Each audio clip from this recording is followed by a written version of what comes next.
Sorry dia. Difama bulikero. Oh iya.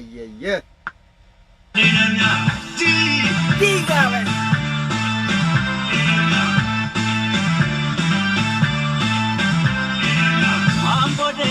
Inanya.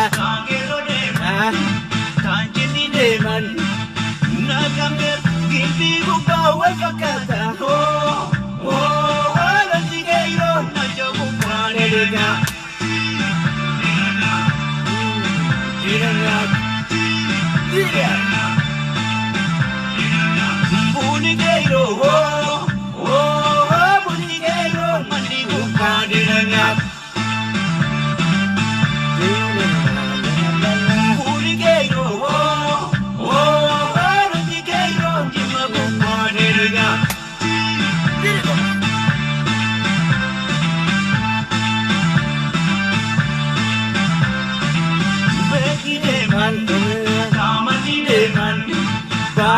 Deman, walaga deman, wal fakata,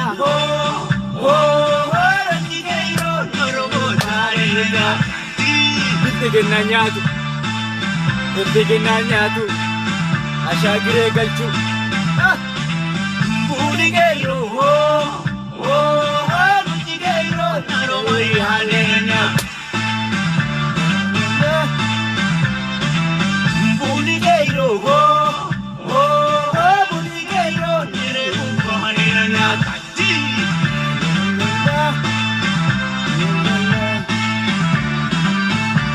share gochuu qofaan waliin gahaa akka jaa'ilatti garaa gubaa naftanya. Kaamannoo deeman Indiyaama kaabaa kibbaa wal fakkaata. Ranji gairoo noromu waliin nyaatti.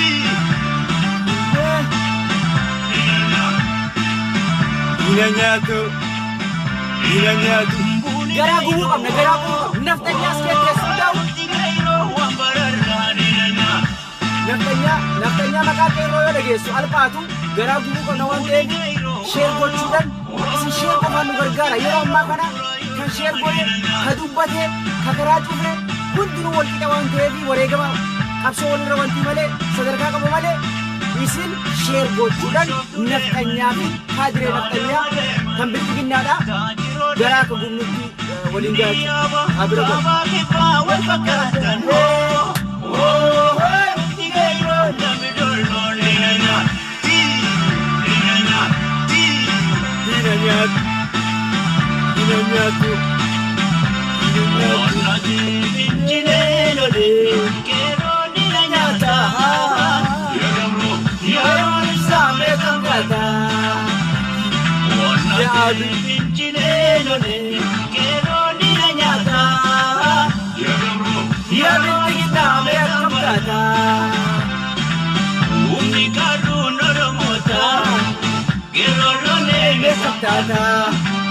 Mijumbal masa bonata, dero lolo bitubna kamdata. Awak sibudan teni selbata.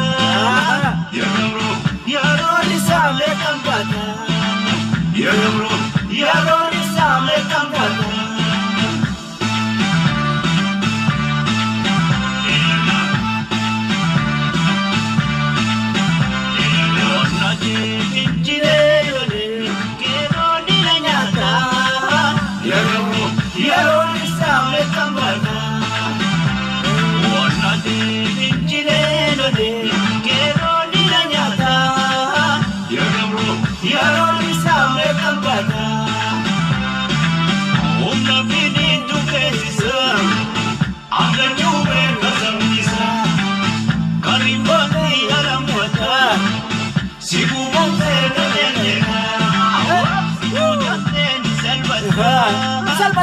inshallah Orisa mekam kata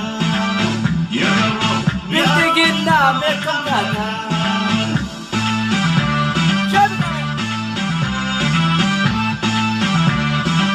Timuti be Timuti share Aga chube kasamisa Karibati alambata Sibu mufte kanyengena Sibu jambe nisetbacha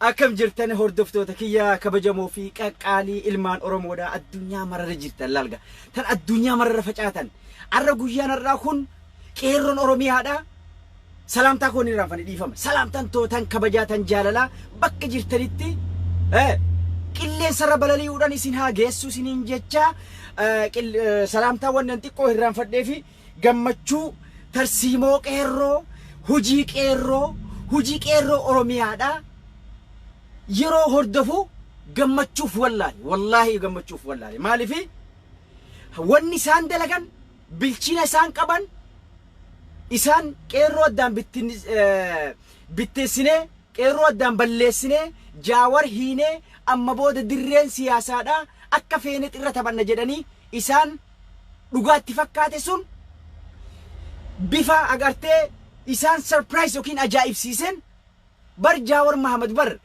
gaafa waggaa afran dabran qeerroo waliin tarsiimoo kaahaa ture qeerrooni muuxannoo irraa fudhachuudhaan jaawar hidhaa miti yoo wareegames abbaan fedhe tarsiimoo fi qabsoo qeerroo kana laamshessoo yookiin laaffessuu akka hin dandeenye jala murtee paartii bilxiginnaatii fi nafxanyaa kaleessa gaallan Finfinnee keessa jiraachuu hin danda'u Finfinneen tan nafxanyaati gaallan Booranatti galuu qaba jedhanii kaleessa isaan gadi yaasanii nutti dhaadichiisaa oolan sun dhaamsa bareeda Oromoon maal akka ta'e humni qeerroodhaa maal akka maalirra akka jiru isaaniif mirkaneesse jechuudha yaa Oromooti akka ajaa'ibatti bifa nama boonsuun bifa nama gammachiisuun hujiin isaan hojjechaa jiran akkuma yaadame olitti akka yaadame olitti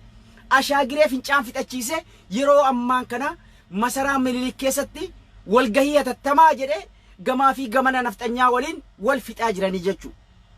Yaa uummata Oromoo gaalla miti waan barbaadan haa jedhani amma dura maangaa nuun jedhanii nu arrabsiisee namichi sun waan nuun godhin waan nuun hin jechisiisin hin qabu jechuu nuuf haarayaa miti. Nuti amma waan isaan ajandaa godhanii qabsoo qeerroo kana laamshessuudhaaf yookiin ammoo laaffisuudhaaf ajandaa uuman jechuudha. Nuti isaanirraa maal eena? Isaanirraa Oromoon sabboonaadha, Oromoon goota, Oromoon akkana, Oromoon shanyii akkanaati, Oromoon akkana jedhanii haa nu faarsanirraa eena nafxanyarraa hin eenu jechuudha. Nafxanyarraa waan nu eenu hin jirtu jechuudha. Waan barbaaden ajandaa barbaade yoo gad darbe nuti ajandaa darbaaf malee amma booda ajandaa nafxanyaa fi abiyyiin alaabaa lumuutii qabatanii Finfinnee keessa deemu gaallaa jedhanii ilmaan Oromoo arrabsu isaan irratti ajandaa uumnee akka nutiin sochii yookiin ammoo gocha dalagaa nama boonsu ka qeerroon dalagaa jiru irraa atteeshina xiqqoo nurraa akka atteeshini nurraa adda hiramu gochuudhaaf kana godhanii jechuu kun beekamaadha. Nuti mootummaa nafxanyaa kanaa fi ashaagiree fi mootummaa nafxanyaa amma jiru kana garagalchuu malee isaan waliin araaramoo qabna. Isaan waliin araaraman qabnu jechuudha. Ifama isinii galee isaan waliin mootummaa nafxanyaa waliin araarri hin jiru jechuudha.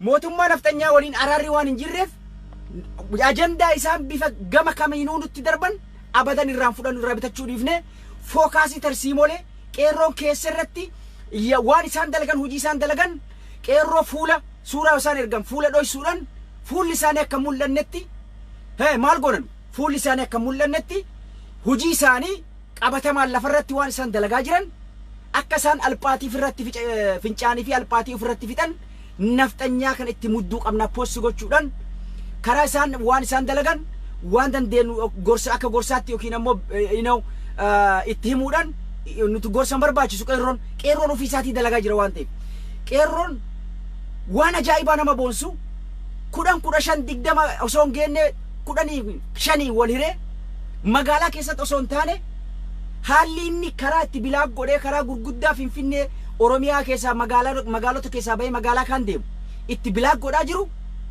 waan nama boonsaa jechuudha. Waan nama boonsa waan agartee naftanyaa mataa qaqqabachiisee Abiyoot Ashaagiree masaraa keessatti qullaa akka inni deemu godhaa jiru jechuudha. Kana kanuu mirkaneessu maali? Dalagaa isaanii qabataman guyyaa tokkocha kana keessattuu diinagdee isaanii cabsuudhaaf akka isaan wal nyaatan taasisuudhaaf guyyaan tokkochi isaan irra dalagan hojiin isaan irra dalagan kun uggurri gabaa diinagdee Abiyoot laamshessuudha kasaan karaa bilaak godhaa yookiin karaa hidhan nutti agarsiisee jira. Maali? Magaalaa Finfinnee keessatti shunkurtaa fi dinnichaa fi maarree fi kuduraa fi muduraa wanni dhugan wanni nyaatan ol deemu jirti jechuu ol deemu jirti akka ajaa'ibatti ilaalga ol deemu jirti gatiin isee jechuu dikkoo boode jechuu like tumaroo yooti borga namooti dabalame bifa nama boonsun Abiyooti gadi bahee uummata Oromoo miila dhungachuun isaa hin hafuu jechuu akka wayyoonni miila dhungate nuti isaaf araaramnu nuti kaayoon kennaa amma boodi isaan araaramuu osoo hin taane isa achirraa garagalchinee nagayaan yoonni kaangoo nu kennu taate innu jalaa baafatee jira jechuu malatee jira. Haga inni aangoo kennee achi nagaan gadi hayyooti keenya gallakkisee nagaan aangoo gallakkisee hin deeminitti qabsoon keenya katti fuutaa jechuu. Torbaan tokko jallaa kana goonan namichi osoo hin jaalatin aangoo gadi lakkisee elektiriyaa galuun isaan hafuu jechuu yaa uummata kiyya. Maaliif hojii boonsaa argu jirra gaa? Hojii nama boonsu hojii mataa ol nama qabachiisee qoma akkasitti bantee akka deemtu akkati mataa ol qabattee aan Oromoodha jettu akkatiin ufiin boontu aboo gammaddee jiraattu hojii akkasiitu ta'aa jira jechuu. Qeerroon keenya warra diidii tarkaanfii irra fudhachaa jiran qeerroo koo yaa leenca kiyya yaa leencittii qarree yaa ummata Oromoo tarsiimoon isin nu godhaa jirtan haalli isin hojii itti gaggeessaa jirtan haala akkaan nama boonsu haala akkaan nu gammachiisee mataan ol qabachiisee yeroo gabaabduu keessatti mootummaa san garagalchu waan ta'eef haaluma saniin if eeggannoodhaan akkuma hayyoonni keenya isin gorsaa jiran gaaga'ama diqqeessu hojii boonsaa heddummeessu jechuu akkuma amma dalagaa jirtan kan akka gaarii dalagaa jirtan amma Harargeefaa keessatti immooshin taatee gammachuudhaan yeroo dhuunfattu magaalaa karaa yeroo bilaa gootee dhuunfattu karaa baatee wallisti sirbiti dhichifte jechuu. Nurraa dhumtan qeerrooti yaa nurraa dhumtan yaa qarreeti yaa nurraa dhumtan yeroo nu dhichifnu miti ammaan tan hojii boonsaa dalee dangalatooma galanni keessan bilisummaadha. Garuu waan isinirraa barbaannu maalidha? Qeerroo Harargeedha. Yeroo karaa hiitan magaalaa keessatti osoo hin taane magaalaa ala baatanii akkuma gootanitti hiitanii jimaa keessan qabattanii bosona seentanii ciqilfattanii qamaatan dhagarratti aboo dhagarratti ciqilfattanii maayila gasiirraa fagaattanii waan deemaa laaltan jechuu duuba warra didii masmaara jala keessanii biloo af godhu warra uggurrii gabaa kana didee karatti bahe isinuun beektan ni dhabamsiiftan jechuu warra deeme masmaarattu jiraaf jechuu warra karaa bilaak hin ta'in ammoo bilaak godhu isin yeroo nu dhiichifnu amma waan hin taaneef lubbuu teessan qaqqaarii dhabuun barbaannu waan ta'eef goota akka keessanii kana lubbuu takka akka dhabnu barbaannu jechuudha nuti amma yeroo kanatti sisteemaadhaan mataadhaan caallee argamne osoo namni takka nurraan duune osoo isaan konfiyuus ta'anii gamaaf gamana fiiganii maal akka ta'e iyyuu isaaniin galle mo'achuu barbaanna waan ta'eef tarsiimoon keessan bareedaadha waan ta'eef nurraa akka duutan hin barbaannu akka nurraa dhaawamtan hin barbaannu. Maali karaa bilaak gootanii baadiyyaa keessatti wal hirtanii 15 maayila gasa addaan fagaattanii yookaan dabres kaanii bilbiltanii akka dhaabdanii shaddaan gootanii tarkaanfii irra fudhattan bosona keessanitti deebitanii jimaa keessan fudhattanii haala nyaataa fi dhugaatii ittiin argattanis mijeeffattanii osoo waraana waliin garree waraana akka saree maraattee fiigu kanaa waliin garree osoo nurraan gaaga'amne haala saniin tarsiimoo ammatti jirtan kana galmaan akka geessanii isin hin jenne isin dhaamannaa jechuu isin jaalanna waan ta'eef isin dhabuun feenu isin mootummaadha bar mootummaa naftanyicha kana bar mataa qaqqabachiiftanii mootummaa qeerroon Oromiyaadha mootummaa ta'uu itti mirkansitan jechuudha bar yeroo nammaa kun yeroo qeerroon mootummaa Itoophiyaa ta'e argame tuffii isaan nurraa qaban gootummaadhaan mirkaneessitanii akka isaan miila jala nu dhungatan taasisuu jirtanii jechuu qeerroo Baalee qeerroo Harargee qeerroo Arsii qeerroo Jimma qeerroo Booranaa qeerroo Wallaggaa hundi keessan wanni san dalagaa jirtan karaa adda addaa tiitanii kuduraa fi nyaanni adda addaa kan dabarre gochuun keessan waan gaariidha jechuu. Aktivistoota keenya aktivistoonni keenya kan asirraa haasoynu yeroo isaan emotion ta'anii suuraa fuula mul'atu fa'aa isinitti ergan fuula isaanii san dibdanii diimessitanii yookiin gurraattessitanii fuula dho'isitanii maxxansuutu isin irraa barbaachisa. Exactly fakkeenyaaf amma akka konkolaataa irra garagalee diinshoo keessa garagalee exactly bakka isaa san himuu osoo hin taane maal gootan Baale keessatti konkolaataa wal harkisu kafe'insaa qeerroodhaan tarkaanfiin irra fudhatamee daaraa ta'ee jira. That's it. Haa barbaadatanii isaan nuti maaltu nu ga'e exactly bakka himna. Yoo qeerroon bakka isinitti himtee teksisanii gootes irraa idit gootanii dhabamsiiftanii maal gochuu qabdan? Bakka itti ta'e godina Baalee qofa akka ta'e, godina Harargee akka ta'e, Harargee lamaan akkam addaan karaa fi highway maarree kana akka hin himnee jechuudha. Kana amma kan ugaagaa jiru jarri bakka nuti yeroo nuti bakkaa fi iddoo maxxansinu raayida wayii dhayti jechuudha. Akka isaan hin dhayne maal goona? Bakka qofa himne godina Booranaa, godina Gujii, godina Baalee, godina Jimmaa waan akkana taappiin ta'e waan akkana achi booda isaan figiraa waa godhan. Maaltu nu ga'inu? Maal nu galche? Sheer godhame sheer godha waliin gaasi. Sheer godha diqqoma tura amma waa hordofna waan ta'eef isinillee tursiisu garuu waliin gaa please. Sheer godhame warri keessa jirtan kun hundinuu. Amma gaa naftanyaan asirraa warri isaanii maallaqa baasanii fi sooshaal miidiyaa irra dalagsiisaa jiran humna qeerroo kana dalagaa qeerroon dalagaa jirtu kan nama boonsu kijibsiisuudhaaf maxxansaa jiran jechuu argaa jirra. Kuni maalidha? Abdii murannaa waan qabatamaan lafarratti ta'u jiru ka isaanuu amananii wal nyaachuu jiran kaadireen xixiqqoon wanni asirraa sooshaal miidiyaa irraa afaan babbantu kijibsiisuudhaaf yaaliin isaan gochaa jiran abdii murannaa garam deemna uummati kun hin danda'amu qeerroon adaa akkana nuti mootummaa kana waan humna qabu seene malee mootummaan kun humna hin qabu kan biyya bulchaa jiru Oromiyaa qeerroo Oromooti maaluma abbaa kennaa kan jedhu eessa abbaa kennaa seen afaan deeggaraani turre maal goona akkam uummata Oromoo keessaa biyya alaa kanatti nu dhiisan jirani maal abbaa kennaa taana jedhanii regret sheenawanii akka nama hoomacha bishaan fudhatee hoomacha qaqqabatutti hoomacha qaqqabachaa jiranii jechuudha. Kanaaf yaa Oromooti waan kanalleef gurran kennina.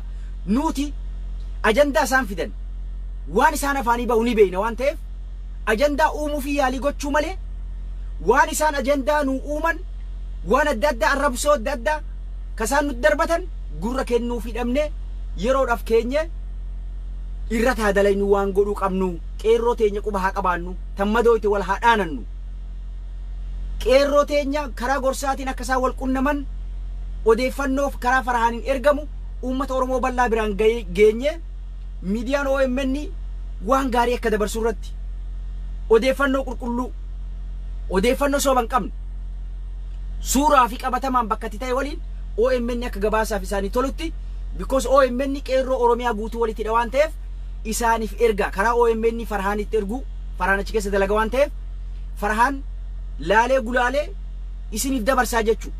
Kanaaf odeeffannoon garasitti haa deemtu firaa fi adawii keessan addaan laalladhaa jechuudha. Jaarsolee Baale keessatti nama dhibu jirtu. Arsii keessatti kijibaan maallaqatti guuranii kaan sheekota fakkeessanii imaamaatti maranii dulloota nadhoo jaarsolee dudullatti haadhoowwan silaa nama afaan waan akkasiillee dubbachuu hin barbaachisu haa ta'u isaantu adaban qabne. Jaarsolee afaan qabriitiin dhugarraa mayxee maallaqatti kennanii dubbadhu jedhaniin warra akkasiisan seenaadhaaf lafa keenye tarkaanfii takka takka yeroon isaan irra fudhatamullee ni dhufaa jechuudha. OBN boqqolloo kijiba hattuu miidiyaa hattuudha. Miidiyaan nafxanyaa afaan Oromoo dubbattu. Miidiyaan nafxanyaa nurratti moosisee shira nafxanyaa malee dhugaa Oromoo hin dubbanne. Miidiyaa san please ilaalina. Miidiyaa kana laaluu dhabu. Miidiyaa saniin hordofina. Warri Facebook page isaanii like yookiin ammoo follow gootan jalaa dhabama. Of jalaa hirrisaa bakka hirratu namni duraanuu namni ilaalumi akka namni ilaalletti dhabama isa godha. Akka namni ilaalletti dhabama isa godha. Prime Mediaan tokko kan leenjisoo kan biraanuu leenjisootiin hoogganamu baajati guddaan irratti dhangala'ee California kana keessatti hundeeffamee jira jechuudha. Biraaneefaa jaartii fokkattitti wasalaataa san tadheen gaddaa Fayyisaa dhiyeessite jechuudha. Warra kanatu hoogganaan guddaan Biraanuu Leenjisoo waan ta'eef laayikiin godhina, faaloon godhina, hin dhageeffatinaa jechuudha. Miidiyaan sun miidiyaa Nuubiyaa, miidiyaan Kasaaree jennaan gara naanii Biraanuu Leenjisootiin dhufe waan ta'eef miidiyaa san YouTube channel isaallee subscribe akkan goone, page isaa like akkan goone, follow akkan goone, adara kun dhiigi Hacaaluu isin haa qabu jechuudha. Lafeen Hacaaluu isin haa waraantu. Gootonni keenya ka hidhaman ijji isaanii dhukkuba isinii taataatu yoo san harkarra keessanii ilaalta miidiyaa san jechuudha. Miidiyaa sun dhabamuu qaba. Qilleensarraa amma dhufee qilleensarraa alatti ugguruu qabna jechuudha. Akkamitti uggurra? Laaluu dhabuudhaan. Namni takka wasan hordofne yoo isan laalle akkuma Nuubiyaa Hangaasaa Ibraahim san dhabama waan ta'eef qilleensarraa ugguruu qabnaa jechuudha. OBN ilaaluu dhabu, miidiyaalee naftanyaa ilaaluu dhabu, aktiivistoota naftanyaa jala deemuu dhabu, aktiivistoota naftanyaa hunda isaanii unfollow gochuu, laayikii wagootan irraa jalaa bahu, YouTube isaanii jalaa bahu, Facebook live, Facebook isaanii, video isaanii ilaaluu dhabu jechuudha. Maaliif summii afaan isaanii keessaa facaatu waan beeynuuf gaarii dubbatan jennee wanni nuti isaanirraa waa'ee nu hin jirtu jechuudha. Jala deemnuuf hin jirtu jechuudha. Kanaaf miidiyaa naftanyaa hunda isaanii jalaa dhaba if godhu jechuudha. Kan lammadaa xiqqoo tokko eega gammachuu qeerroo ibsadhee qeerroo gocha isaanii waan isaan Oromiyaa keessatti dalagan tarkaanfii isaan fudhatan mootummaa ta'uu isaanii erga mirkaneessinee gammachuudhaan ibsadhee booda amma dhaamsa gabaabaa tokko Fayyisaa Leellisaatiif dabarsee irraa bu'aa jechuudha. Fayyisaa Leellisaadhaan ni jaalanna, ni kabajna, qabsoo Oromoo keessatti shoora guddaa taphate innis. Addunyaa duratti sekenditti agana harka qaxxaamursee olompikii san keessatti diddaa gabrummaa Oromoo irra deemu agarsiisu jechuun waan agartee salphaa miti jechuudha. Jiruu isaa hundaa achitti dhiisee biyya alaa kana tafuu filatee jechuudha. Sababa Oromootiif jechuudha. Osoo jiraachuu danda'u, osoo qabeenya qabu, osoo maatii qabu. Wanni inni gaafas nuu godhe galata guddaadha. Galata isaa kana hin balleessinuu jechuudha. Galanni isaa haa taa'u. Garuu dhiyeenya kana wanni inni dubbachaa jiru nuuf gala. Ana akka nama tokko naaf gala wanni inni dheengadda san dubbatee fi naaf gala maaliifi namichi kun faayidaadhaaf maybe yeroo lammata ala deebi'uu waan hin barbaanneen Abiy akkuma Hacaaluu akeekkachiisa itti kenne namni inni tokko ka sodaatu Fayyisaa Leellisaati jechuudha. Hacaaluu ni sodaata, Ashaagireen jechuu Abiyoot Kaasaayedha, Jaawar Mahamad ni sodaata, Fayyisaa Leellisaa ni sodaata jechuudha. Jarri kun siyaasaa irratti akkaan isa sodaachifti jechuudha.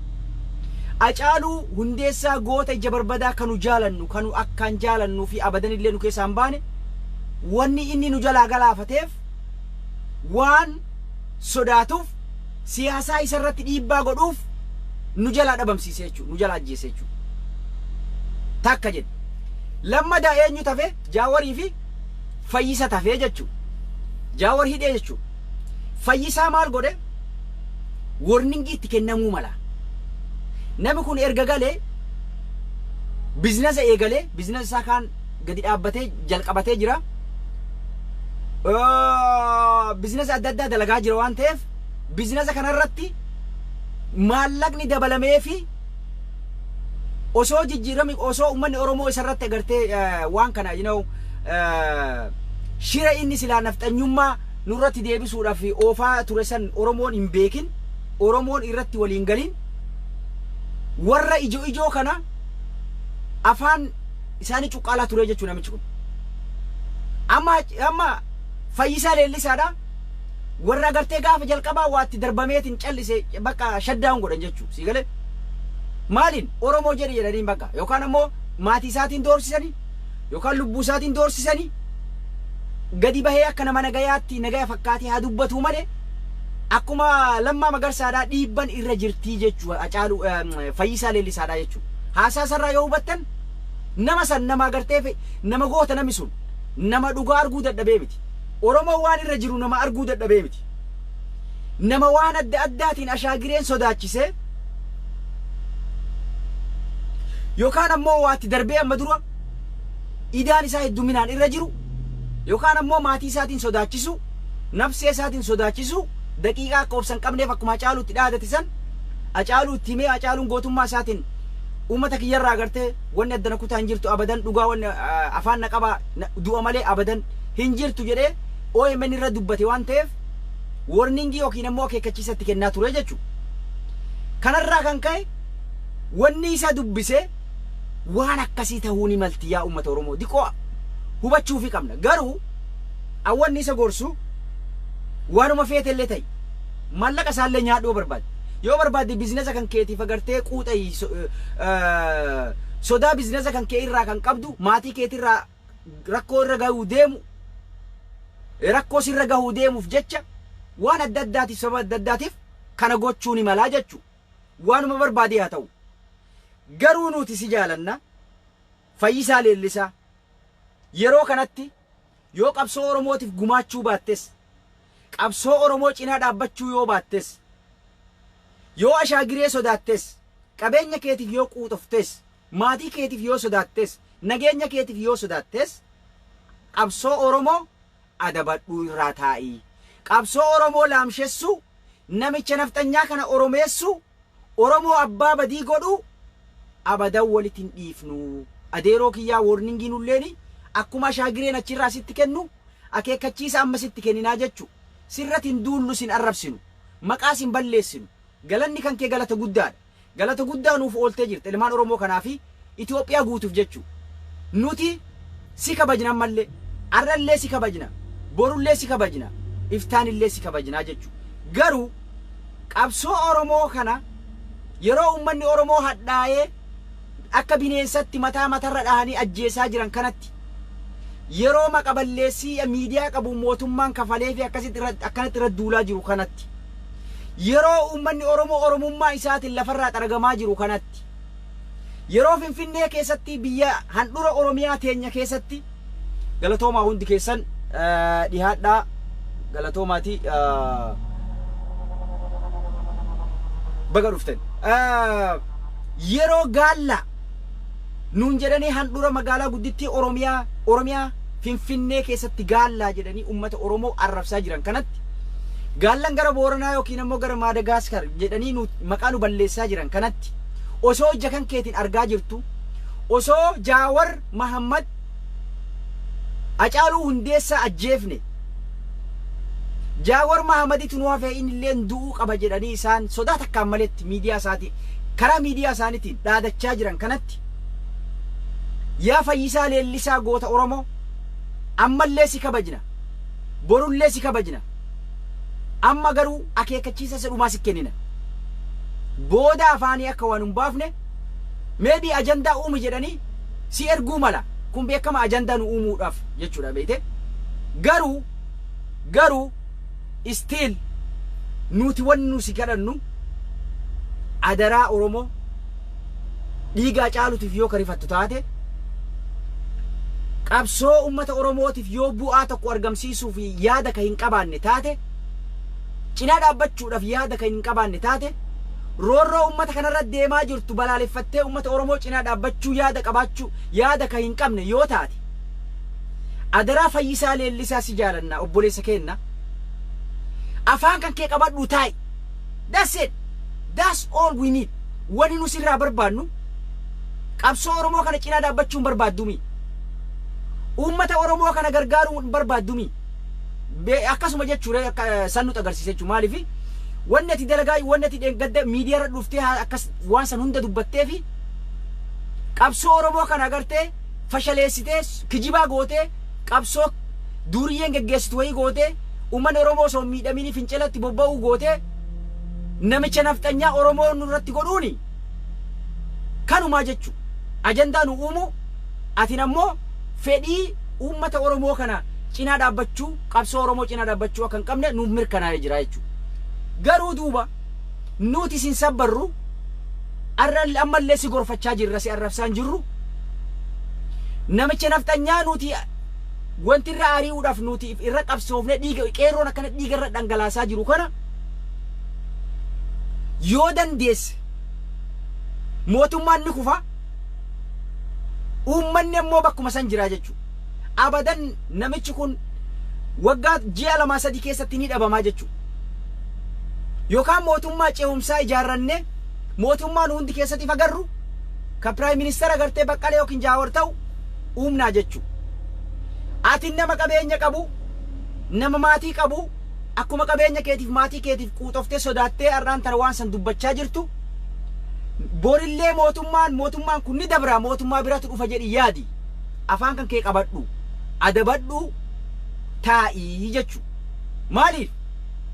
Yoo gumaacha agartee uummata saba kanaaf godhu, qabsoo cinaa dhaabbachuu gumaacha wayii godhu yookiin sagalee dhageettii qabduun kan uummata kanaaf sagalee ta'uu hin dandeenye, kan dhugaa uummata kanaa dubbachuu hin dandeenye yoo taate, wani nu sirraa barbaannu maalidha?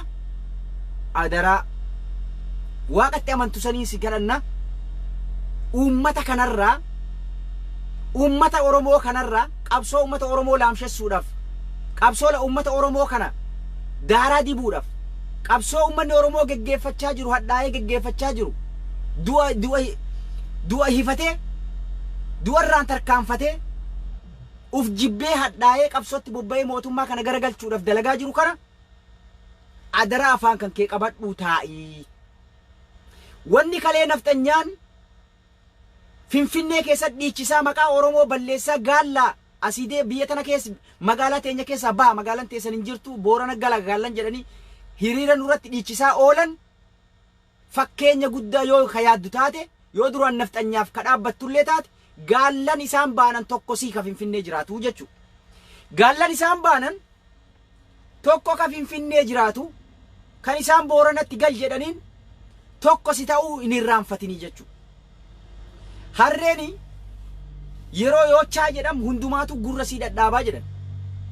Gaallaa yoo nuun jedhan, mangaa yoo nuun jedhan, arraba barbaada yoo nuun jedhan, nuti Oromoodha. Fayyisaan saba biraati yookiin fayyisaan Oromoo kutaa biraati, gaalla jechuun Oromoo kutaa biraati jedhanii adda baasanii wanni nu godhu hin jirtu jechuudha. Adda nu babbaasu hin jirtu jechuudha. Waliin nu arrabsan, waliin nu fixaa jiran, waliin shanyi duguuggaa nurra raawwachaa jiran kana beeytee adaraa Rabbii afaan kan kee qabattee adabattee gumaacha kan kee sirraan barbaannu sagalee nuun ta'in waan si keessa jira already hubannee waan jiruuf please nurraa dhaabbadhu. Miidiyaa isaanirra baatee qabsoo Oromoo kana diqqeessuudhaaf, namicha kana Oromoomsuudhaaf nurratti hin dubbatin. Hin barbaannu amma booda bakka. Amma akka obboleessa si gorsaa jirra. Gaafati ammoo ammallee deebitee waan san caalu yookiin ammoo waan biraatiin kagadhuftu taate tarkaanfii walirra fudhannaa jechuudha. Nuti ilmaan haadha takka abbaa keessaa waliin baaneewu warningee akkuma qeerroon amma laal konkolaataa deemu hunda nagaa torbaan tokko dura akeekkachiisatti kennitee amma warra dide tarkaanfii irra fudhachaa jirtu. Oromoo yaadni isaanii tokko, kaayoon keenya tokko, galmi keenya tokko, yaadni keenya tokko waan ta'eef gaafati didde maalummaa kan kee abbaa feeti. Kireeditii uummata Oromootiif qabaatte qabaachuu baatte we don't care jechuudha. We really don't care jechuudha. Amma ammoo si gorfanna. Amma kuni ka jalqabaa waan taateef nama takka lafa dha'ee eeggadhu jedhanii nama lama lafa dha'ee aadaa isaati waan ta'eef adaraa wani nu sirraa barbaannu afaan kan kee qabattee adabattee ofirraa ilmaan tantee guddifachuu. Mootummaa kana uummata Oromootu ofirraa kaasa. Nuti ofirraa ariina. Ati adabadhu nu taa'i. Waan takkallee keessan seenin. Miilan fiigi malee mataan siyaasaan seenin adeero. Mataan miilan ni ce'an malee mataan siyaasa sagalee taate uummata Oromootiif dhageetti qabduun galatoomfanne seenarra si kaayyannee jirra jechuudha. Arda ammoo nafxanyaa namicha seenaa hin qabne namicha agartee nafxanyaa nurratti deebisuudhaaf dalagaa jiru kana Oromoomsuudhaaf dhugaa isaa inni dhugaa qaba jechuudhaan waan adda addaatiin isa cinaa dhaabbachuun kan kee waa siin jenna jechuudha. Akka shuguriin baanu nafxanyaan jedhe nutis waa siin jenne amma booda nahariisa yookiin ammoo gara nyaatti takkallee akkasiin qabne gaafa waan biraatiin dhufte sitti muu barbaanna kabajaadhaan jaalalaan sitti himaa jirra. Adeeroo kiyya si jaalanna waan ta'eef adabadhu nuu taa'e, ilmaan kan kee guddifadhu, bizinesa kan kee raangodhi, nagayaan afaan qabadhu taa'e. Nami si dirqu hin jiru jechuudha. Si galee? Kana hayyoonni keenya miidiyaa kanarratti tarsiimoon isin agartee qeerroo irraa fuutanii isaan gorsaa jirtan waan akkaan nama boonsuu nama gammachiisuu miidiyaaleen hojjechaa jiru hundinuu Kadiroo Ilamoo, Farhaan, Yaayyaa Bashiir, Profeesar Iskeel hunda keessa yaamuu hin danda'u. Dr. Heenok Gabbisaa wa ijoollee gaazexeessitoota hundaa'u aktiivistoota keenya karaa dhugarra daandii haqarra jirtan hunda keessan isin galatoonfachuu barbaade jechuudha. Hedduu isin jaaladhaawwan isin dalagaa jirtan xiiqiidhaan bu'aa ajaa'ibaa argamsiisaa jira. Keessaafuu qeerroo biyyaa oh my gosh mootummaa keenya kan dhugaadhaa qeerroo Oromiyaadhaa kan mataan ol qabachiiftan kan rakkoo keessa seenne keessaa nu baasu jirtan yeroo gabaabduu keessatti haala kanaan itti fufee jennaan rakkoo san keessa akka baanu mootummaa kana diinagdeedhaan cabsine akka dhabamsiifnu abdii guddaa qabna jechuudha. Warri baankitti maallaqa ergitan diasporaan alaa ammallee dhaaba please. Hawaala Somaaleetiin erga bakka jirtan hawaalan bakka hundaa jirti waan ta'eef karaa hawaalatiin akaawuntii sanin naqaa akaawuntii personal dhuunfatiin naqaa malee abadan directi baankii akka nayne isin jaalanna please wal haa dhageenyu.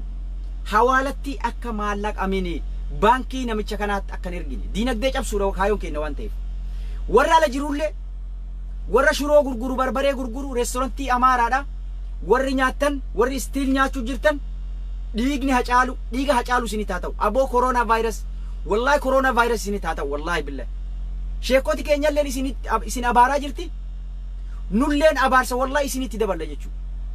Yoo isin Ameerikaa keessatti, Kanadaa keessatti, Austraaliyaa keessatti, diaspora biyya lafaa guutuu keessatti, even Afrikaa, Nairobi keenya, biyya lafarra warri jirtan, Oromiyaa keessa, warri irraa bittan, warri itti gurgurtan, warri reestoorantii irraa nyaattan, warra hoteela isaanii bultan, aboo rabbiin reef ka hacaalu sanitti isin haa dabalu wallahi.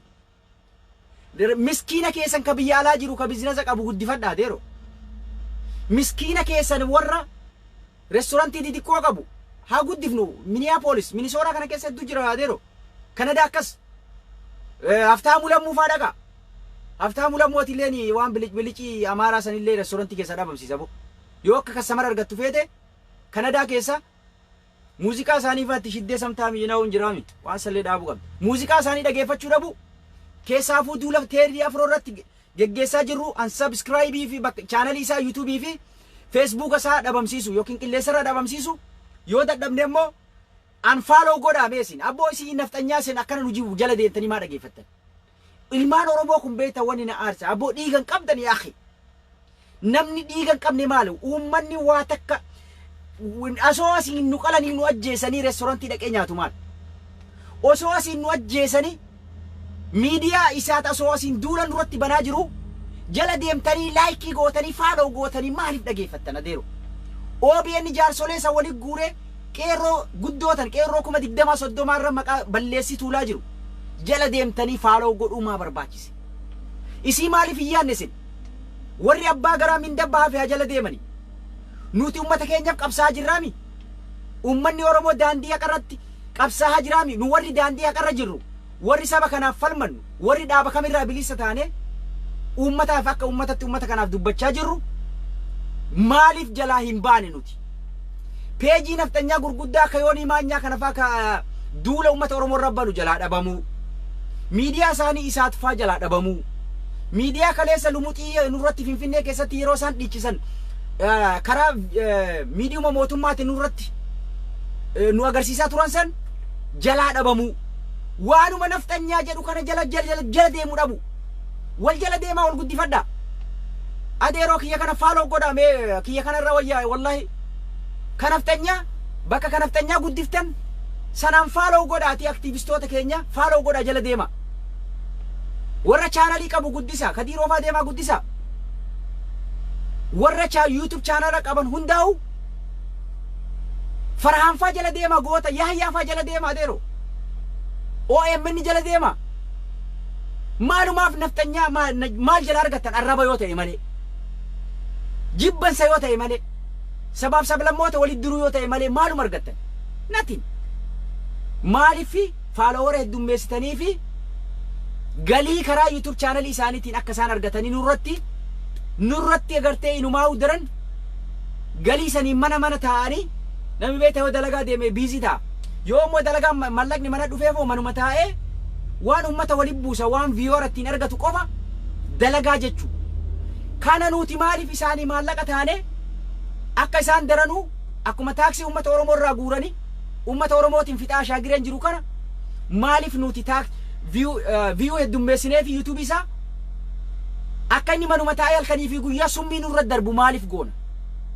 Isin kun isna gonna happen.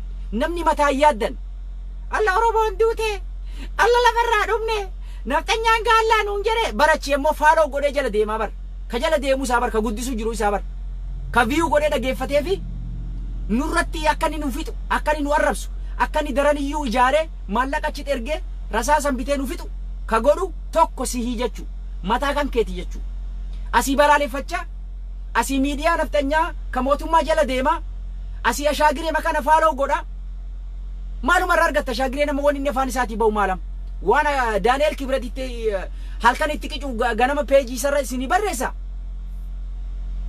waan kana namni waliin agartee walii galtee hin qabne namni isan jaalanne namni isa hin sappoortine jalaa bahuun dirqamaa jechuu even namichuma shaagiree Abiyoot kanaa'u peejii isaa jalaa baha miidiyaa mootummaa hunda jalaa baha warra yuutubaroota naftanyaadhaa hunda isaanii jalaa baha yoo kana goone yeroo gabaabduu keessatti milkoofna jechuudha. Qeerroon biyya waan kana irra dalaguu jiran qeerroon biyya milkeessee mana naftanyaatti akka nyaanne dukkaa naftanyaatti akka waan bitanne konkolaataa isaanii akka hin korre kana godhaa jiran jechuudha. Gaafa kana goone miila duwwaa mana isaanii osoo hin gurguranne kan Oromiyaa keessa heddumminaan magaalota Oromiyaa keessa jiraatu isaan waan ta'eef halkaniin dheessan jechuudha. Halkaniin tapha siyaasatiin adiine malee biyya teenya keessaa baha jennee afaaniin hin jennu jechuudha. Akkamitti baafna ikaanamii isaanii dadhabsiisuu akkamitti baafna irraa nyaachuu dhabu kuduraa keenyatti gurguruu dhabu aannan keenyatti gurguruu dhabu killeetti gurguruu dhabu konkolaataa isaanii yaabbachuu dhabu motorsaayikiliin deem bakka konkolaataa isaanii yaabbatu si galee yoo kana goone yeroo gabaabduu keessatti qoqqobbii mootummaarra keenya kana naftanyaallee irra keenya karaa bilaak goone hanga qeerroon labsee gadi dhiisutti yoo kana goone yeroo gabaabduu keessatti hunda isaanii Oromiyaa keessaa naftanyaa dabalatee kaadiree bilxiginnaa dabalatee bilxiginnaa waliigalaa dabalatee biyya Oromiyaa san bilisoomsina jechuudha. Injifannoon ka uummata Oromooti ni bilisoomna qeerroo kiyya I love you guys hedduu sin jaaladha wanni isan dalagaa jirtan waan nama akkaan nama boonsu mataan ol qabachiise haaluma kanaan itti nuufufa ajjeechan akka sin irratti yookiin ammoo wanni adda addaa sin irratti raawwanne bosona keessanii galaati jimaa keessan itti ciraa dalagaa sin hin jedha. Thank you I love you guys.